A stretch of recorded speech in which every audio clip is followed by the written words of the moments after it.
معاشی اعتبار سے سال 2020 پاکستان کے لیے کیسا رہا؟ صرف ڈالر پر معاشی صورتحال کا دار و مدار نہیں ہوتا، اس کے علاوہ بھی دیگر عوامل ہیں جو معاشی سمت کا تعین کرنے میں اہم کردار ادا کرتے ہیں۔ یہ سال کیسا گزرا؟ ہر شخص کے تجربات مختلف ہوں گے، لیکن یہ بات یقین سے کہی جا سکتی ہے کہ کرۂ ارض پر شاید ہی کوئی ایسا انسان ہو جو سال 2020 میں کرونا وائرس کی وجہ سے پیدا ہونے والی معاشی صورتحال سے متاثر نہ ہوا۔ ترقی یافتہ ممالک سے لے کر ترقی پذیر قوموں تک سب متاثر ہوئے ہیں۔ ایک سال میں پاکستان معیشت کس حد تک متاثر ہوئی اور کورونا کے علاوہ دیگر عوامل نے پاکستان کی معاشی حالت پر کیا اثرات چھوڑے ہیں، آئیے جاننے کی کوشش کرتے ہیں۔ اگر یہ کہا جائے کہ پاکستانی معیشت کا دار و مدار ڈالر کے اتار اور چڑھاؤ کے ساتھ منسلک ہے تو غلط نہیں ہوگا، لیکن ایسا نہیں ہے کہ صرف ڈالر ہی معاشی ترقی اور تنزلی کا پیمانہ ہے۔ اس کے علاوہ بھی دیگر عوامل موجود ہیں جو معاشی سمت کا تعین کرنے میں اہم کردار ادا کرتے ہیں۔ آج ہم بیشتر پہلوؤں کا جائزہ لیں گے۔ آئیے سب سے پہلے ڈالر پر ایک نظر ڈالتے ہیں۔ پاکستانی معیشت یکم جنوری 2020 کو پاکستان میں ڈالر کی قیمت تقریباً 154 روپے تھی اور دسمبر 2020 میں اس کی قیمت تقریباً 160 روپے کے آس پاس ہے، لیکن اس ایک سال میں ڈالر کی قیمت 170 کے قریب بھی پہنچی تھی۔ ڈالر کی قیمت میں بے ترتیب اتار چڑھاؤ کی وجہ IMF سے کیا گیا معاہدہ ہے۔ اس کے مطابق اسٹیٹ بینک ڈالر کو کنٹرول نہیں کرے گا اور طلب اور رزد کی بنیاد پر مارکیٹ خود ہی قیمت کا تعین کرے گی۔ لیکن ایک سال میں جو اتار چڑھاؤ دیکھا گیا ہے، ماضی میں ایسی مثالیں بہت کم ہیں۔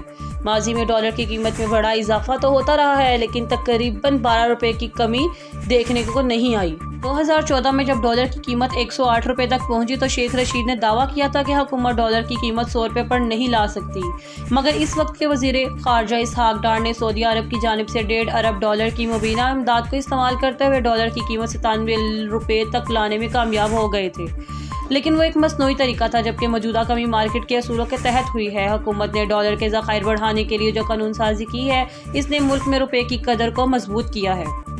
روشن ڈیجیٹل اکاؤنٹس میں یہاں روشن ڈیجیٹل اکاؤنٹس کا ذکر کرنا ضروری سمجھتی ہوں۔ جب سے تحریک انصاف کی حکومت آئی ہے، اس نے بیرون ملک پاکستانیوں سے امیدیں باندھ لی تھیں، مگر عمران خان صاحب کی درخواست کے باوجود بھی وہ پاکستان میں ڈالر بھیجنے پر راضی نہیں تھے۔ حکومت نے بیرون ملک پاکستانیوں کو ڈالر اکاؤنٹس پر 7% تک منافع کی پیشکش کی، جبکہ دنیا میں یہ شرح 0.5% سے 1% کے درمیان ہوتی ہے۔ اس کے علاوہ بیرون ملک بیٹھے پاکستانیوں کو آسان شرائط پر آن لائن اکاؤنٹس کھلوانے کی سہولت بھی مہیا کر دی گئی۔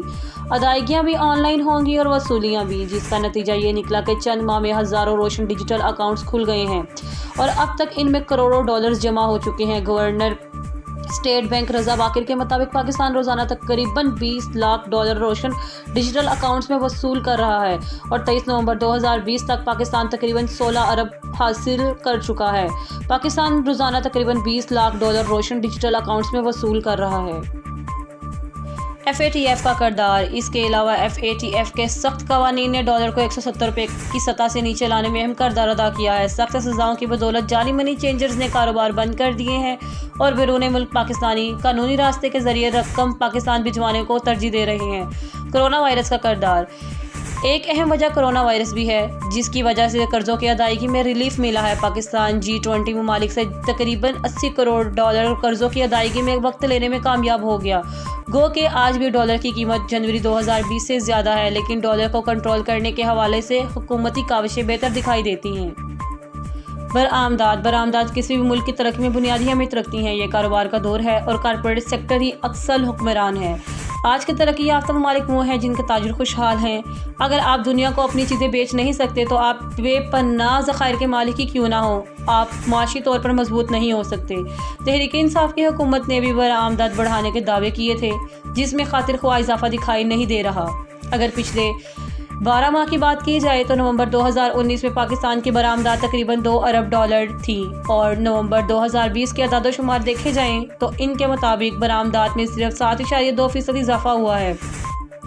گزشتہ سال کے مقابلے میں اس سال نومبر کے مہینے میں درآمدات صرف 7.2% اضافہ ہوا ہے۔